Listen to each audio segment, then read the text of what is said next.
مەراسیمی تەرمی خامنەی لە عێراق و لە ناودڵی پیرۆزی شیعەکاندا لەگەڵەوەی نەریتێکی دینیە، بەڵام بەڕای بەشێک لە چاودێرانی سیاسی پەیامێکی سیاسی لە ناوەخەندا هەڵگرتووە کە مێژوەکەی دەگەڕێتەوە بۆ چەندین سەدە پێش ئێستا. لەلایەکی تریش هەوڵی ئێرانە بۆ گواستنەوەی ناکۆکیە ناوخۆیەکان بۆ دەرەوەی وڵاتەکەی خۆی. پەیوەندی بۆ یەکە من لێرە قوڵاییم هەیە، لێرە پەیوەندیم هەیە، لێرە عیلاقاتی ئەوەم هەیە، لێرە خەڵکم هەیە. ئەمە لە دوای شەڕی تڕۆژە و دوای شەڕی چەند ڕۆژی دواتی تڕۆژە ڕێکمانای ئەوەیە کە ئێران ئەڵێ هێشتا من دەستبەرداری ئەو عیلاقاتە دەرەوەیە نەبوومە کە هەمە. وێڕای ململانەی سیاسی و مەسەبیەکان لە عێراقدا، بەڵامش نەپارێزەرێک دەڵێت ئەمە پرسی مەسەبگەرایی لە عێراقدا تۆختر دەکاتەوە. عێراقیش لە دەوڵەتی مەدەنی دوور دەخاتەوە و هاوڵاتیانی عێراق دەبێت بۆ مێژوو باجەکەی بدەن. بابەتەکە ڕەهەندی سیاسی هەیە، ڕەهەندی دینی هەیە و لە ئەنجامە ئەبێتە ئەوەی کە جارێکی تر کێ باجی هەموو ئەم کێشانە بە هاوڵاتی بوون.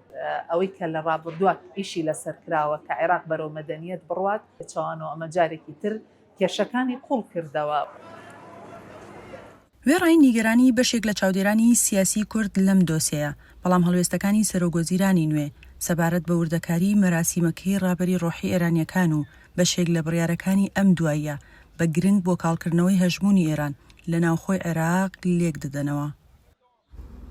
ئەوێت لە ڕاستیە بە شێوەیەک لە ڕاستیە هەنگاو هەڵگرێکە عێراق خاوەنی بڕیاری خۆیەتی و ئەوێ هەژمون و کاریگەری ئێران کەم کاتەوە. ملاحەقەکردن و بە دوواداچوونی دۆسەی گەندەڵکاران ئەمە هەنگاوێک بوو سەردانەکەی بۆ واشنگتن لە ڕاستیە بۆ دەربڕین و وەرگرتنی پشتیوانی ئەمریکایە بۆی. پەیامی سەرۆگۆزیرانی عێراقم زۆر بە لاوە گرنگ بوو کە یەکەم بەشداری نەکرد لە وتاران، دووەم کاتێکی زۆر دیاریکراوی داناوە کە ئەو مەراسیمە تەواو ببێت و نەشی هێشت لە بەغداوە بە مەراسیم بڕوات بەرەو نەجەف مباشرەتەن تەیارەکە بێت لە نەجەف بنیشێتەوە و لەوێ مەراسیمەکەی لە ناو نەجەف بۆ جێبەجێ بکەم.